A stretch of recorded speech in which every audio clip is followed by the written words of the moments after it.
Cuando estamos en conflicto, resulta que entramos como en una especie de túnel, en donde lo único que se ve es una salida, la única salida, la solución que se me ocurre a mí. El otro tiene que hacer bla, bla, bla, bla, bla. Y la curiosidad es lo que nos permite mirar más allá de esos muros que levantan las historias de conflicto que escuchamos y que nos permiten el acceso al espacio de posibilidad.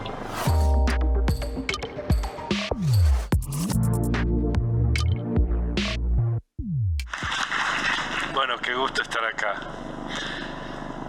La casa de mis padres tenía una hermosa terraza desde la que se veía gran parte de la ciudad de Salta. Cuando yo era un adolescente, un día comencé acercándome a la puerta de la terraza y me di cuenta que a medida que yo avanzaba, poco a poco el horizonte, la vista se ampliaba. Y yo dije, es como la vida misma. A medida que crecemos, si nos movemos, ¿sí?, se multiplican las opciones, crece el horizonte y la mente también. En aquel momento tenía 15 años, la ciudad de Salta era más chica que ahora, y yo tenía un planiferio colgado en la pared de mi cuarto y soñaba con salir al mundo. Resulta que hoy, 50 años después, accedemos a cualquier lugar del mundo desde el celular. Y el mundo se nos vino a la palma de la mano con todos sus conflictos, ¿sí? ¿Quién no sufre las guerras que hay en el mundo? ¿Quién no siente el dolor que se siente hoy en Israel, en Palestina, en Rusia o en Ucrania, ¿no? Yo cuando descubrí la mediación, entendí que la zona de los complejos conflictos humanos era mi lugar en el mundo. Lo recorrí haciendo mediaciones comerciales, familiares, de divorcio, escolares, comunitarias, y los últimos 25 años trabajando en conflictos sociales complejos en América Latina en construcción de paz. Ese es el territorio que conozco y quiero compartir con ustedes un mapa que nos puede ayudar a recorrerlo, ¿sí? Ese mapa es un mapa que puede servir para generar nuevos espacios dentro del conflicto. En eso consiste la construcción de la paz. Nuevos espacios que en esas coordenadas del mapa que quiero compartir con ustedes nos dibujan un territorio para construir con otros. Como se ha dicho acá, como sabemos, se construyen nuevas realidades y se construye paz junto con otros. El lugar de partida que marcan esas coordenadas es, primero y antes que nada, tu lugar en el contexto. ¿Dónde estás parado? ¿Desde dónde comienza el viaje? ¿Desde dónde puedo yo contribuir para transformar esta situación de conflicto? Se trata de tomar conciencia, de ver el contexto, de evaluar cuál es tu propia posición y de enfocarte en imaginar cuál puede ser tu mejor contribución a una plataforma de construcción de paz. ¿Cómo fortalecer esa plataforma? Y se ha dicho acá, tejer alianzas, coaliciones, unir voluntades, identificar necesidades, buscar puertas por las cuales puedes entrar en la situación. Nosotros necesitamos fortalecer una plataforma que nos permita generar mayor confianza con los protagonistas del conflicto para poder invitarlos a la exploración del segundo lugar que nuestras coordenadas nos marcan. Ese lugar es el espacio de posibilidad, así le llamamos. Es el lugar donde viven las ideas, ¿sí?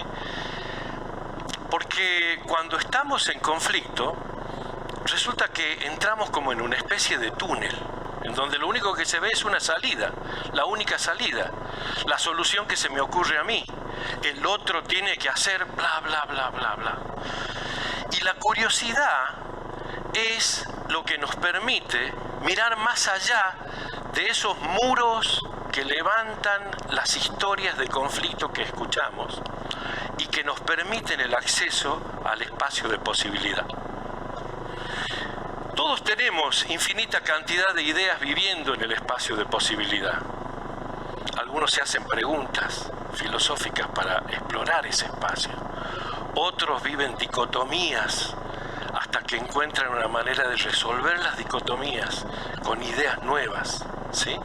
Todos tenemos una infinita cantidad de ideas en el espacio de posibilidad, pero elegimos algunas.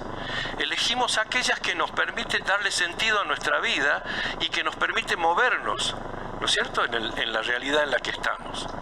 Algunas de esas ideas que elegimos se van transformando en creencias. Y esas creencias son las que construyen los anteojos con los que miramos la realidad. Y pensamos que lo que vemos es la realidad. Es un proceso común, normal, universal. Nuestros ancestros tenían la creencia de que la Tierra era plana y el planeta era el centro del universo, ¿sí? Para no irnos tan lejos, nuestros abuelos pensaban que servir la mesa y lavar los platos era una tarea solo de mujeres. Pero aparecieron nuevas ideas que desafían las creencias dominantes y los prejuicios y todo cambió. Todo cambió. Cuando nos enojamos, el acceso al espacio de posibilidad y a las nuevas ideas se cierra. Y nuestras creencias se vuelven más duras, menos flexibles, más invisibles, ¿sí? Por eso es que son nuestras creencias las que nos llevan a la guerra. La puerta privilegiada de acceso al espacio de posibilidad para buscar nuevas ideas es la conversación, que es lo que hacemos los mediadores. Conversamos. La conversación con la invitación a explorar ese espacio de posibilidad en donde puedan aparecer nuevas ideas que desafíen las creencias dominantes, desafíen la manera de ver la realidad, ese acceso chiquito se amplíe, ¿sí? Y entonces podamos comenzar a construir nuevas maneras de ver la situación, y eso nos lleva al tercer espacio de las coordenadas del conflicto. Tenemos que ir generando nuevas ideas que nos permitan construir la realidad. El tercer espacio es el espacio relacional, porque cuando están en conflictos no se pelea el partido político Z con el W, el país Y con el país X, ni siquiera los movimientos originarios con el gobierno. Siempre hay individuos, personas concretas, con nombre y apellido, rostro, historias y emociones, que son los que toman decisiones. Y para poder entrar en conflicto, algo muy importante es que tiene que haber otros que se enganchen en la confrontación. Para bailar el tango se necesitan dos, para poder darle vida y sostener el conflicto se necesita dos. Ahí nace el espacio relacional. El espacio relacional conflictivo, que es donde nosotros tenemos que tratar como constructores de paz para entrar a transformar, ¿sí? Nosotros buscamos armar redes y puentes que entren en ese espacio relacional o que construyan espacios que influyan en ese espacio relacional entre los que están en conflicto, que transformen las relaciones de los que confrontan. Nada de neutralidad. Queremos transformar las relaciones de los que confrontan y transformar la energía destructiva del conflicto, ¿sí? Ese es nuestro propósito. Esos espacios relacionales tienen que poder generar escucha, tienen que poder permitir que haya intercambios que generen, que promuevan reconocimiento, tienen que humanizar las conversaciones, redes y puentes que puedan transformar las relaciones, porque solamente cuando se transforman las relaciones se transforma la realidad, en cualquiera de los planos, en el individual, en el comunitario, ¿sí?, en el global. Entonces, eso es lo que buscamos, y ese espacio relacional tiene que tener una carga constructiva positiva que le tenemos que poner nosotros. Y ahí vamos al cuarto punto de nuestras coordenadas, que es siempre el lugar de llegada y de salida para el trabajo que hacemos, tu espacio interior. ¿Sí? En este trabajo, la principal herramienta es uno mismo. Y por eso es tan indispensable la necesidad de coherencia. ¿Sí? Porque si nosotros juzgamos a los que nos hablan, a medida que los escuchamos, decimos esto está bien, esto está mal, esto es correcto, esto es incorrecto, nunca vamos a generar el espacio para que se sientan reconocidos y emerja eso común de humano que todos tenemos. Cada persona tiene razones para sentir lo que siente, pensar lo que piensa, decir lo que dice y hacer lo que hace. Y nosotros tenemos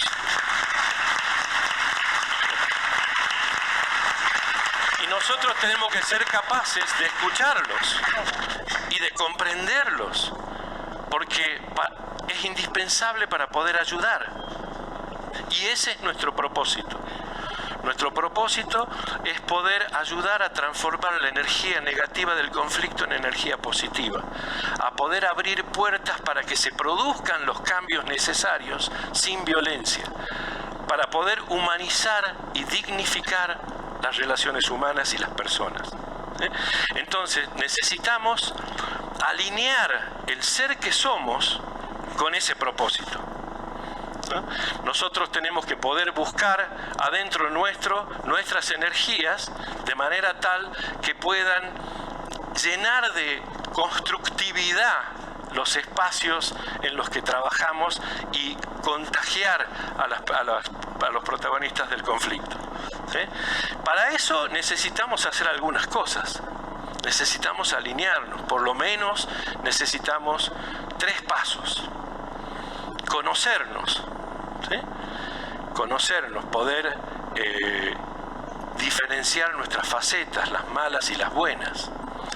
Aceptarnos, para poder identificar qué necesitamos cambiar, para que nuestra carga constructiva interior esté sólida. Y necesitamos finalmente fortalecer nuestro espíritu, porque el espíritu es lo que le da claridad a la mente y compasión al corazón, y nos ayuda a enfrentarnos a las situaciones difíciles que tenemos que enfrentar. Les voy a compartir una experiencia en donde he utilizado el mapa para que se vea cómo se aplica. Cuando asumió como presidente de Ecuador Rafael Correa, estaba como presidente de Colombia Álvaro Uribe. Y la tensión entre los dos países comenzó a subir. ¿Sí? Yo estaba con el Centro Carter y entonces propuse que armáramos un grupo binacional a Naciones Unidas de Ecuador y de Colombia. Y que ese grupo estuviera compuesto por 10 ciudadanos muy relevantes y con influencia de cada uno de los dos países, Ecuador y Colombia. La idea era, desde mi lugar en el contexto, generar una plataforma de internacionales con Naciones Unidas, Centro Carter y de 20 pesados nacionales, ¿sí?, que pudieran compartir la misma tarea. Comenzamos a hablar con ellos y la idea fue que este grupo de diálogo fuera un espacio lateral a los gobiernos para proponerles maneras y caminos de mejorar las relaciones entre ellos. Desafiamos la creencia de que las relaciones internacionales son una cuestión de gobiernos y creamos el espacio lateral. ¿Sí? Segundo punto de las coordenadas. Les propusimos a ellos hacer 4 reuniones de 2 días. Para comenzar a generar el espacio relacional. Entonces, la primera reunión, fue dificilísima. Empezaron a tirar en medio de la sala sus enojos, unos con los otros, sus frustraciones, ¿sí?, sus reproches cruzados. Fueron 2 días difíciles, queríamos hacerlos trabajar en grupo y no pudimos. Me acuerdo el ex comandante guerrillero Navarro Wolf diciendo: qué grupos ni grupos. Yo quiero que todos los ecuatorianos escuchen lo que nosotros los colombianos tenemos para decirles. Y también quiero escuchar lo que tengan para decir ellos. Y seguimos todo el tiempo en sesión continua, ¿sí? Lo que hice fue, bueno, abrí un espacio después del almuerzo para paseo por el parque, agrandé los tiempos del coffee break, presenté a una de las chicas lindas de Colombia con un joven de Ecuador, ¿no? Tejer relaciones, ¿sí? Bueno, por suerte, esa reunión dio paso a la segunda reunión y me acuerdo que abrió el canciller Ramírez Ocampo colombiano diciendo: en la reunión anterior entendí el significado de la palabra catarsis, porque eso es lo que hicimos. Y fue fantástica. Hubo de nuevo trabajo en grupo, hubo iniciativas, hubo propuestas, comenzó a emerger lo que los espacios relacionales producen, ¿sí? Lo que las redes son capaces de hacer. Sin embargo, 2 días después, las Fuerzas Armadas colombianas bombardearon una columna de la FARC en territorio ecuatoriano, Correa se indignó y rompieron relaciones diplomáticas Ecuador y Colombia. Y todo el trabajo que veníamos haciendo parece que se caía. Hicimos muchos esfuerzos y logramos armar la tercera reunión del Grupo Binacional, y en esa tercera reunión del grupo apareció la magia. ¿Cómo fue la magia? Los colombianos contaron el sufrimiento que les genera como país la existencia de la guerrilla y la guerra interna y la violencia. Y los ecuatorianos fueron capaces de explicar cómo el trauma territorial generado por décadas de conflicto en el sur con Perú los había hecho supersensibles a cualquier invasión o violación del territorio, ¿sí? Se entendieron, brotaron emociones, ¿sí? Y ahí se consolidó ese espacio relacional. Ahí está Álvaro Uribe. Ahí están los dos que se pelearon, miren, ustedes los tienen que haber visto, ¿sí? Porque, claro, para mí personalmente fue bastante difícil lidiar con ellos, ¿no? Yo tuve que hacer mediación entre uno y otro. Y la verdad es que tuve que buscar recursos para fortalecerme internamente y poder trabajar con uno y con otro. La energía que el grupo había creado me sirvió muchísimo. Todos me ayudaron y logramos cumplir nuestro propósito, ¿sí? Que era el restablecimiento de las relaciones. Entonces acá tenemos el mapa, ¿sí? Que nos sirve: lugar, plataformas, espacio de posibilidad, ideas nuevas, espacio relacional, redes y puentes, y el espacio interior, que es lo que tiene tu propósito, el despliegue de tu propósito pacificador. Este es el mapa. Ahora es eso, es un simple mapa, ¿sí? La realidad de los conflictos humanos es mucho más compleja. Gregory Bateson decía: el mapa no es el territorio. Con toda razón. Ninguna representación abstracta, ¿sí? Es la realidad. Y muchas veces nosotros que trabajamos en conflicto nos frustramos y nos sentimos desalentados porque la violencia sigue emergiendo, ¿sí? Cuando eso pasa, vuelvo mentalmente a la terraza de la casa paterna y me doy cuenta que la curiosidad es una fuerza que todavía me sigue impulsando. Y ese vértigo que se despliega delante nuestro cuando abrimos una puerta nueva, una puerta desconocida que quizás nos lleve a un lugar mejor. Muchas gracias.